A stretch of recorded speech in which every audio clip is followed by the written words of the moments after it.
guys, welcome back to my channel. If this is your first time visiting my channel, my name is Gabby. So today I want to talk to you guys about my microblading removal update. Many of you had asked me to update how my removal process is going. As I showed you guys last time in two of my videos, I decided to do the Microblading Saline Solution Removal instead of the laser removal because the laser removal was not as effective as the saline solution. So today I am not wearing any makeup on my eyebrows specifically, and I decided to shoot on a day or film on a day where there's light outside. I did not put on makeup.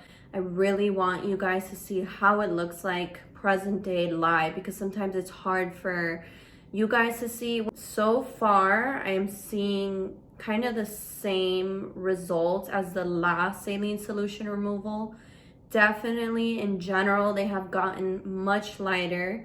The saline solution removal has been the best technique because it is a needle that is actually going into your skin and basically pulling that ink up from the dermis, like you're getting the microblading procedure done again, but without ink. But if you guys want to go back into my channel and look at the two videos that I made about microblading removal, you can do that and kind of update yourself on what's going on. I do have some videos of how the progression worked. It looked exactly the same as last time.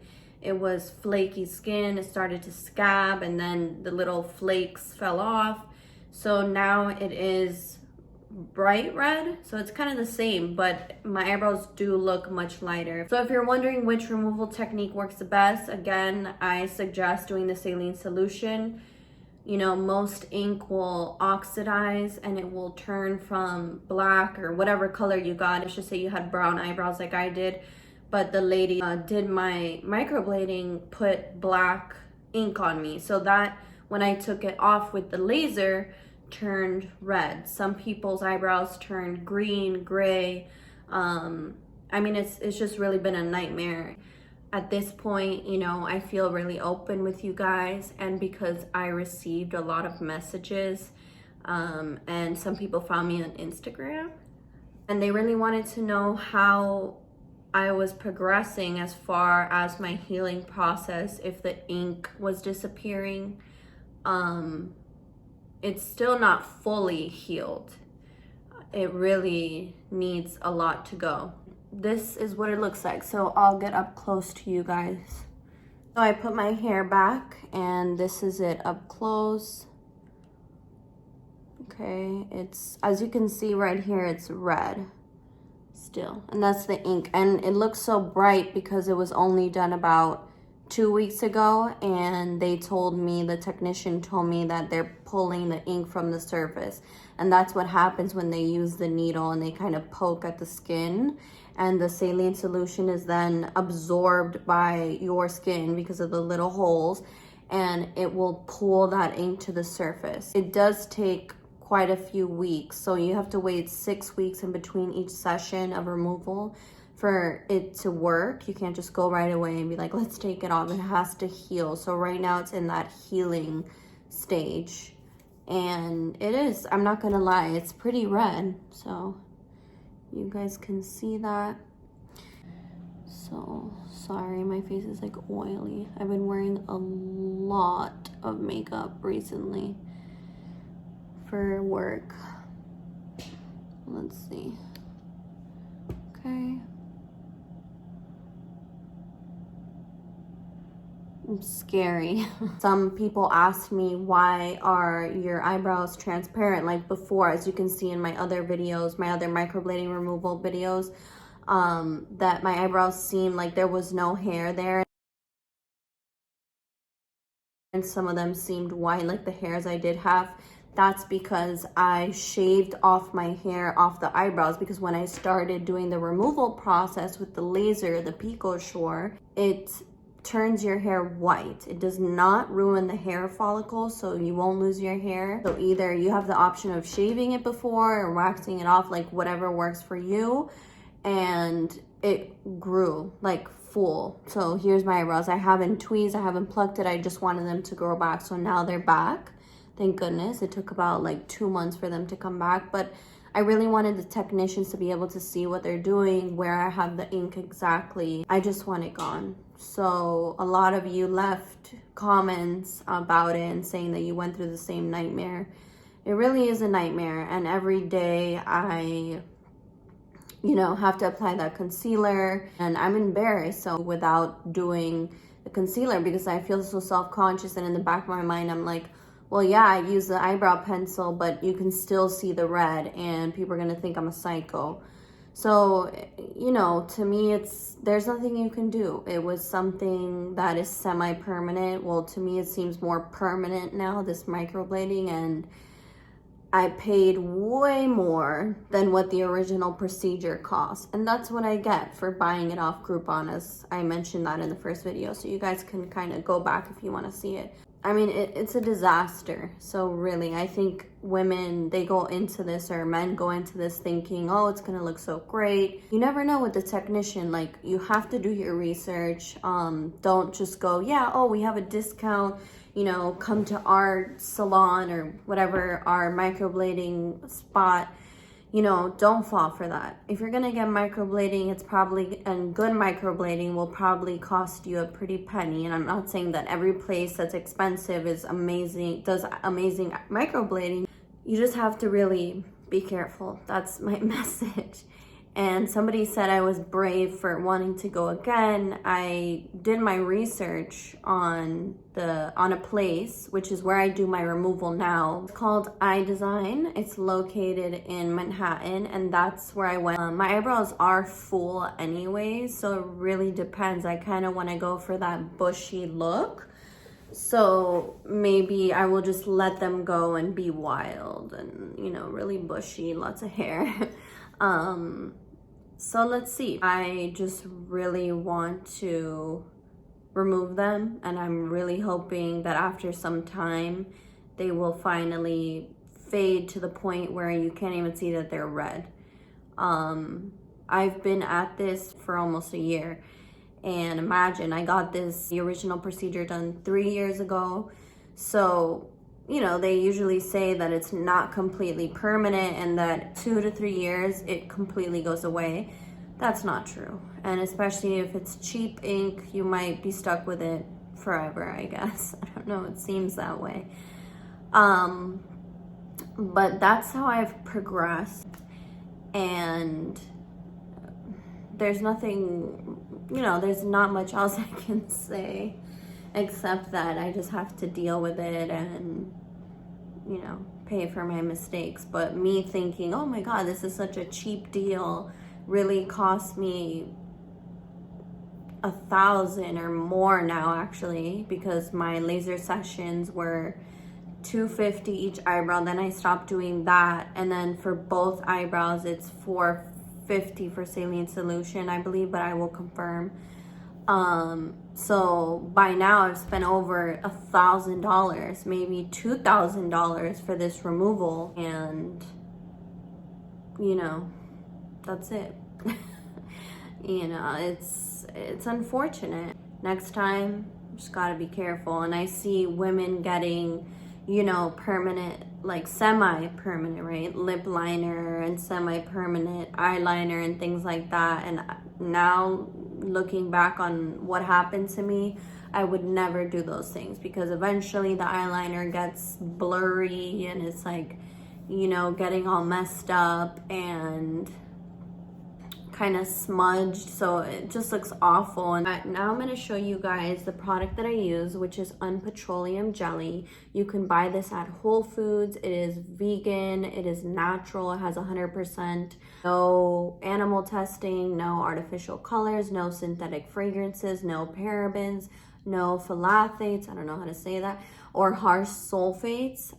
Looks like that. We'll show the texture. It's very gooey and clear. Looks like that. So the days following the procedure, I would put it on every single day, and it doesn't hurt to wear it every day until your next session of removal. It's all natural, so it won't harm you. I like it. During the healing process, those 3 to 4 days after, or that week, it is crucial to wear this or whatever product you're using, Vaseline petroleum jelly, vitamin E oil, every single day, morning and night. And just remember, you're gonna have to wear a hat a lot, sunglasses, a beanie. I know sometimes in hot areas like Miami, Arizona, California, you don't want to wear a beanie, so just wear a hat. That's what I've been doing, or I wear a beanie because I live in New York. So just be prepared for that. And right after the procedure, I think I mentioned before, you can't wear makeup, of course. You can't wear makeup for at least a week. The first time I went, I messed up on that and I didn't bring anything, so I was like this. So at least it was nighttime and I just like ordered a Lyft. I ran across the street, I was like, fuck, this driver is gonna be like, what the hell is wrong with this girl's face? So the next product I will show you guys is a vitamin E oil. You can use that in addition to the petroleum jelly, but it's really up to you. Either one will work. This is what it looks like. It is from the brand Jason. You can get this from Amazon. You can get this from Whole Foods.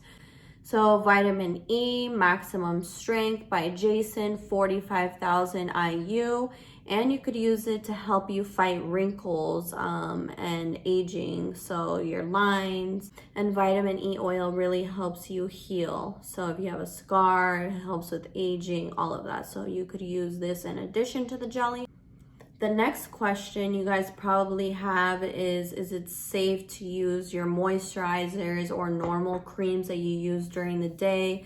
And soap, I would say, be careful if you have natural products that you use, that it's, vegan, cruelty-free, and there's no harmful sulfates or harsh chemicals, then yes, you can use it. For the first few days, I would not put it on the eyebrows, so just use the jelly or the vitamin E oil, but do not put your moisturizer at least on your eyebrows. So you can go around like you normally would, but don't put it on your eyebrows for now because you don't want to get infected. I use this nighttime cream, Andalou Naturals, also from Whole Foods. I know this is really natural. It's cruelty free, it's vegan, but I won't put it on at least those 7 days after while I'm healing. You just want to put natural products on your skin. Another thing is that you should not, this was my mistake, and my technician told me, do not put alcohol on your eyebrows to try to clean the open wounds that you have. She said it's gonna hurt me. So what did I do? I cleaned it with alcohol and immediately my eyebrows were on fire, stinging. And I was like, ah, so I was like trying to wash it off. So don't do that for sure. Like at any time during, the weeks up to the next session, because you will mess up your skin big time and you will be in a lot of pain. The next thing is the face wash. So the face wash, I highly recommend to be extremely careful about which one you use. I use Cetaphil in general. I think it's a great product. It works for all skin types. It's very simple. And don't use it when you're scabbing and flaking. This should be after, once you see that all the scabbing is gone, because you want to still keep that area clean. So this is Cetaphil. I'm not sure if it's available in other countries. Just check the web to see if they have it in your country. They have it all over the US, CVS. That's where I went. CVS, Walgreens. They have this. It's super simple. It is not that expensive. I will put it here. The price. So gentle skin cleanser, face and body, all skin types, so non-irritating. So anything that is natural, non-irritating, that's fine. Keep your skincare during this time very simple. You don't want to complicate it. That's the last thing you want, because you don't want breakouts. You don't want all of a sudden your eyebrows are flaring up or, getting inflamed because you put some sort of chemical product. So this is simple. Keep it simple. Do not use it in the days automatically following the procedure. Use it after 7 days, okay? And just do it lightly. So you'll go like this, and you can even just tap. I was scared about it, but this, I've always used it. I've never had breakouts. The more simple your products are, the better for you during this healing time. Okay, so again, that's what it is. So I'll show you guys how this one looks like. It's like a creamy, milky color. So it's like it's a regular face wash. And it says it's for your body too, but I don't use it on my body. So that's what that looks like. So those are basically the products that I use immediately following the procedure. Do not use alcohol. You will be in massive pain. I would say wait till the second, maybe actually third week of your healing process if you really want to use alcohol. So keep it clean. It's like an open wound, but you can't use alcohol. All right, guys, so again, my name is Gabby, and if you liked this vlog about my microblading removal process, don't forget to hit subscribe below and hit that bell for notifications, and stay tuned. And thank you so much to my supporters who remind me to keep going, all the comments that I've received, all the messages. I really, as I said before, have lost faith a little bit about my videos, and I'm like, I'm never gonna get there, I'm never gonna get better. But sometimes, you know, these, like when I receive these messages and things like that, I feel a lot better. And yeah, so thank you, and I will see you guys very soon. Bye.